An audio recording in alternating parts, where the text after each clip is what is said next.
สวัสดีครับพี่น้องกราบสวัสดีกับ FC พญาการสุภูสุคนเงินค่าตัดอ้อย120 บาทต่อตันจะปิดหีบโรงงานแล้วคนปลูกอ้อยต้องรีบดูด่วนพญาการมีคร่าวๆในส่วนของเรื่องเอ่อตันละ120 บาทชาวไร่อ้อยนะครับเนาะชาวไร่อ้อยซึ่งตะกี้ก็ว่าเป็นข่าวเฟกนิวก็คือข่าวปลอมหั่นล่ะว่ารัฐบาลจะซอย120 บาทต่อตันแต่ว่าพอย้อนกลับไปเบิ่งตั้งแต่เดือนพฤศจิกาเป็นต้นมานี่ตามที่ท่านสสหญิงท่านนี่เพิ่นเว้าเนาะครับเนาะก็ท่านนายกก็แถลงออกมาแล้วว่าตามที่ประชุมครม.ช่วงนั้นเนาะครับเนาะเพิ่นก็ว่าอนุมัติคนปลูกช่วยเหลือคนปลูกอ้อยให้กับโรงงานน้ำตาลให้กับชาวไร่อ้อยผู้ปลูกอ้อยตันละ120 บาทว่าซั่นถ้าหากว่าบ่เผาเด้เป็นอ้อยสดเนาะครับเนาะเป็นอ้อยสดแล้วก็บ่เผานั่นรัฐบาลจะซอยในส่วนของเงินชดเชยหรือว่าเงินค่าตัดอ้อยแล้วก็ค่าใบอ้อยนำนั่นแหละค่าใบอ้อยนั่นแหละเนาะครับเนาะเพราะว่าเฮาบ่ได้เผามันเป็นอ้อยสดบ่แม่นอ้อยเผานั่นน่ะ120 บาทต่อตันพี่น้องความคืบหน้าเป็นจังไดณปัจจุบันนี้ณตอนนี้ชาวไร่อ้อยจะปิดหีบโรงงานอยู่แล้วยังบ่ทันได้เงินแม้แต่บาทเดียวอยู่อันนี้ความจริงเด้พี่น้องนะอันนี้ความจริงของชาวไร่อ้อยที่ได้รับผลกระทบมาเดี๋ยวไปรับชมในส่วนของท่านสสหญิงท่านนี้เพิ่นเว้าซะก่อนว่ามันจะเป็นข่าวเฟกนิวข่าวปลอมบ่หรือว่าข่าวแท้นะครับนอนแล้วก็รัฐบาลจะมีแนวโน้มในการแก้ปัญหาแบบนี้ได้จังไดไปติดตามกันครับแต่ที่เขาด่ามากที่สุดค่ะคือเรื่องเงินช่วยตัดอ้อยสดค่ะ120 บาทต่อตันค่ะไม่มาค่ะเขารอมา2 ปีแล้วนะคะตอนนี้จะเข้าสู่ฤดูกาลใหม่อยู่แล้วนะคะก็ยังไม่มาปีที่แล้วก็สัญญาไว้ว่าจะจ่ายค่าตัดอ้อยสด120 บาทปรากฏว่าสุดท้ายไม่จ่ายนะคะแล้วดูนะคะมันมีการเช็คข่าวเฟกนิวส์ค่ะโดยศูนย์ต่อต้านข่าวเฟกนิวส์นะคะแล้วก็เช็คแล้วว่าเป็นข่าวจริงในข่าวเนี่ยบอกว่าครม.อนุมัติช่วยค่าตัดอ้อยสด120 บาทต่อตันถามว่าจริงไหมจริงเป็นข่าวจริงนะคะแต่ว่าไม่ได้ตังค์ค่ะสุดท้ายนะคะก็ทางผู้แทนของสำนักงานอ้อยและน้ำตาลก็มาชี้แจงในคณะกรรมาธิการค่ะแล้วก็บอกว่าปี66-67เนี่ยไม่ได้มีแผนที่จะกำหนดมาตรการเงินช่วยเหลือแต่อย่างใดนะคะก็คือเป็นเฟกนิวส์จากแอนตี้เฟกนิวส์นะคะเป็นแอนตี้เฟกนิวส์นะคะก็อยากให้มีความชัดเจนกันนิดนึงว่าตกลงเนี่ย120 บาทจะได้ไหมเพราะว่าในรัฐบาลแพทองทานเองเนี่ยก็ประกาศไปแล้วตั้งแต่ปลายเดือนพฤศจิกายนบอกว่าจะให้อีกบอกว่าปีนี้เป็นปีแรกเลยที่มีมาตรการนี้นะคะแล้วก็สัญญาด้วยว่าเดี๋ยวจะได้120 บาทเป็นทั้งค่าตัดอ้อยสดแล้วก็ค่าใบอ้อยนะคะแต่ว่าตอนนี้ค่ะโรงงานจะปิดหีบกันหมดอยู่แล้วค่ะมาตรการ120 บาทเนี่ยยังไม่ได้รับอนุมัติจากคณะรัฐมนตรีสักทีค่ะมันเป็นความล่าช้านะคะที่ทำให้ชาวไร่อ้อยนี่ต้องออกเงินไปก่อนแล้วก็ไปเสี่ยงเอาว่าจะได้ตังค์หรือเปล่าสรุปแล้วก็คือปี66ปีกับปี67นี่ปี66กับปี67นี่เป็นข่าวปลอมเด้อพี่น้องเด้อที่ว่าทางครม.หรือว่าภาครัฐสมาคมชาวไร่อ้อยเพิ่นออกมาชี้แจงแล้วเนาะว่าเป็นข่าวปลอมปี66กับปี67เนี่ยบ่มีเด้อบ่มีมันเป็นข่าวปลอมหล่อลวงมาเพราะฉะนั้นต้องฟังหูไว้หูตรวจสอบดีๆนะครับเนาะ120 บาทต่อตันนั่นเป็นข่าวปลอมแต่ว่าปี68ปี6668นี่เมื่อปลายเดือนพฤศจิกายนเนาะครับเนาะนายกแพทองทานอันนี้นี่เพิ่นว่าเพิ่นสิให้เนี่ยปี68นี่รัฐอ้อยปี68นี่เพิ่นว่าเพิ่นสิให้ซึ่งออกจากปากท่านนายกแพทองทานเองเลยเนาะครับเนาะว่า120 บาทต่อตันเนี่ยเพิ่นจะให้แล้วก็เป็นปีแรกพร้อมแต่ว่าณปัจจุบันนี้ยังบ่ทันได้กันเด้อยังบ่ทันได้กันเนาะครับเนาะเพราะว่าโรงงานก็จะปิดหีบอยู่แล้วก็รอเบิ่งซะก่อนว่ามันจะเป็นจังไดแต่ว่าปีนี้ไผปลูกอ้อยที่อยู่หน้าเจ้าของหรือว่าลงไร่นาน่ะเอาอ้อยไปปลูกไร่นาเนี่ยปีนี้ได้รับผลกระทบอย่างหนักคือกันเด้เพราะว่าถ้าเป็นปีสุดท้ายอ้อยนี่มันปลูกได้3 ปีเนาะถ้าหากว่าเต็มที่ถ้าหากว่าตองามๆดินใหม่ๆดินอุดมสมบูรณ์จังซี่เนี่ยโอ้ย5-6 ตอบัดเด้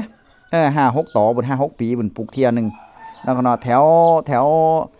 จังหวัดอีหยังพี่น้องเพิ่นไปอยู่จังหวัดอีหยังก็ไปทางชัยภูมิไปทางชัยภูมินี่มันเป็นเขาพี่น้อง มันเป็นเขาดินมันอุดมสมบูรณ์ด้วยแร่ธาตุเพิ่นปลูกปีหนึงนี่เพิ่นปลูกปีหนึงได้ต่อ2ต่อ3ต่อ4ต่อ5ต่อ6ได้6ปีเพิ่นก็มีซึ่งการบำรุงพรวนดินใส่ปุ๋ยเอาเนาะอันนั้นถือว่าเป็นกำไรปกติถ้าแถวชุมชนบ้านพญาการนี่ก็ปลูกปีแรกต่องามเด้ปลูกปีที่2ก็พอได้อยู่แต่ว่าปีที่3ต่อมันจะบ่งามละอ้อยมันจะต้นน้อยอ้อยมันจะต้นน้อยอ้อยมันจะผอมจะจ้อยบัดนี้มันบ่ค่อยงามมันใหญ่ขึ้นมามันสูงขึ้นมามันก็ต้นมันก็บ่ค่อยอ้วนเท่าใดอีกอย่างนึงมันก็ล่มพร้อมแล้วมันก็พันกันมันล่มพันกันมันตัดยากเพราะว่าดินแถวดินชุมชนบ้านพญาการมันจะเป็นนาดินทรายแน่เป็นดินทรายปนทรายแน่จังสิเป็นดินถ้าดินเหนียวดินดากก็เป็นดินดากดินเหนียวไปเลยดินมันแร่ธาตุในดินมันบ่ค่อยมีล่ะเพราะฉะนั้นคนที่จะปลูกอ้อยเอาขี้ไก่มาใส่หลายๆเนี่ยปีแรกงามเด้อบัดนี้ดำปึดเลยตอนี่โอ้ยอ้อยนี่ต้นใหญ่อ้วนท้วนอุดมสมบูรณ์สำแขนพุ่นละปีแรกมันจะได้หลายตันอยู่พอปีที่2ต่อ2มาถ้าไผมีน้ำถ้าไผมีน้ำยศนั่นแบบพอลุ่งเพิ่นเฮ็ดนั่นอันนั้นก็ถือว่าได้ผลอยู่ใส่น้ำยศแล้วก็หว่านปุ๋ยไปเลยถ้าตัดแล้วนะครับเนาะอันนั้นจะได้ผลอยู่ต่อ2ต่อ3ได้อยู่แต่ส่วนมากก็ต่อ2นี่ก็เศร้าล่ะต่อ2นี่ปีที่2นี่ตัดออกแล้วปีต่อ3แทบจะบ่ค่อยมีเท่าใดถ้าชุมชนบ้านพญาการเพราะสภาพดินมันบ่ดีเนาะส่วนมากเขาจะไถปลูกใหม่แล้วดินมันบ่ค่อยดีดินมันขาดแร่ธาตุไปโดนแล้วพอใส่แต่ปุ๋ยเคมีถ้าจะให้ดีก็ใส่ซุ่มปุ๋ยคอกนะพี่น้องซุ่มปุ๋ยคอกปุ๋ยขี้ไก่หรือว่าปุ๋ยขี้งัวขี้ไก่ขี้หมูหยังเนี่ยใส่ได้เบิดถ้าเป็นปุ๋ยคอกนะครับเนาะหรือว่าใส่ขี้ไก่อัดเม็ดแบบพญาการเฮ็ดก็ได้ขี้ไก่อัดเม็ดก็ถือว่าอยู่ได้โดนเด้ดินมันปรับดินสภาพดินนะครับเนาะขี้ไก่อัดเม็ดเนี่ยถ้าใครสนใจขี้ไก่อัดเม็ดก็โทรติดต่อพญาการได้เด้อ065-271-9722นะเบอร์โทรพญาการอันนี้ขี้ไก่อัดเม็ดนะครับเนาะพญาการขายราคาส่ง100กระสอบส่งเลยถ้าบ่ฮอด100พญาการส่งบ่ได้เพราะว่ารถมันออกบ่ได้นะครับเนาะถ้า100กระสอบนี่ส่งเลยแถวโซนภาคอีสานส่งทั่วราชอาณาจักรหั่นล่ะส่งทั่วราชอาณาจักรโทรมาได้ติดต่อมาได้นะครับเนาะสำหรับปุ๋ยขี้ไก่อัดเม็ดเอาไปใส่เครื่องพ่นก็ได้ใส่ข้าวใส่หน้าได้เบิดมันปรับโครงสร้างดินให้เฮาดินอุดมสมบูรณ์ด้วยแร่ธาตุมันก็จะงามมันเขียวดนถ้าข้าวก็เขียวดนถ้าอ้อยก็เขียวดนพี่น้องใส่มันสำปะหลังใส่พริกปลูกพริกได้เบิดเนาะผสมโดโลไม้กันหลากเน่าพร้อมอันนี้สำหรับขี้ไก่อัดเม็ดหรือว่าไผต้องการแบบใส่ขี้ไก่แกบก็ได้เนาะครับหาซื้อแถวบ้านก็ได้กระสอบละ20กว่าบาท20กว่าบาทนี่แหละเอาไปใส่แต่ว่ามันต้องใส่หลายๆเด้เป็นพันๆกระสอบพุ่นละเป็นพันๆกระสอบพุ่นละถ้าเฮาเฮ็ดอ้อยเฮาปลูกหยังก็สร้างพี่น้องบ่ว่าหน้าบ่ว่าอ้อยบ่ว่าพริกบ่ว่ามันสำปะหลังบ่ว่าปาล์มบ่ว่ายางพาราถ้าเฮาขยันในการแล้วก็ใส่ใจในการดูแลมันเนี่ยให้อาหารที่มันต้องการอาหารที่ดีที่สุดก็คือปุ๋ยคอกพี่น้องปุ๋ยอินทรีย์หรือปุ๋ยคอกนี่ดีที่สุดเพราะมันจะกินได้ดนปุ๋ยเคมีนี่ถ้าเฮาใส่หว่านไปแล้วถ้าฝนบ่ตกสูญเปล่าเด้มันระเหยนะครับเนาะจังสั่นกันถ้าฝนบ่ตกมามันซุ่มเพราะซ้ำนึงนี่เฮ็ดให้พืชเฮาตายเด้อมื้อนี้เพราะมันเข้มหลายนั่นมันจะเป็นจังสั่นถ้าฝนตกอุดมสมบูรณ์แบบตกแบบเรื่อยๆปุ๋ยละลายนั่นได้ผลแบบนั้นจะได้ผลนะครับนะปุ๋ยเคมีสำหรับปุ๋ยเคมีถ้าเป็นปุ๋ยอย่างของพญาการแบบขี้ไก่อัดเม็ดจังซี่นี่ฝนตกพอมันซุ่มมานี่มันจะอยู่ได้ดนพี่น้องมันค่อยๆซึมลงดินให้อาหารรากพืชได้กินไปเรื่อยๆจังซี่นะครับเนาะ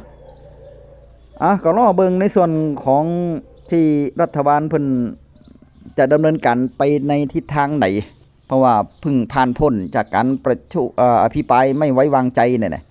ก็ได้รับความไว้วางใจจากนายกแพทองท่านต่อไปเป็นนายกต่อไปนะครับเนาะ300 กว่าเสียงพุ่นทั้งนี้ทั้งนั้นก็ขอให้เพิ่นเห็นใจในส่วนของเกษตรกร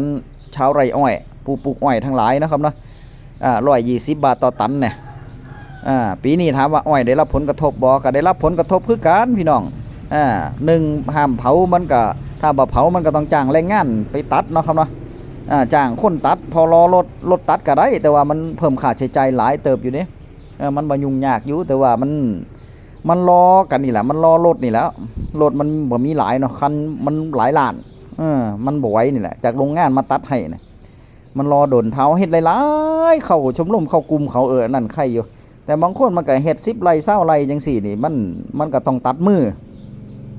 พอตัดมือแล้วมันมีปัญหาว่าถ้าอ้อยบ่เผานี่มันตัดซ่าเด้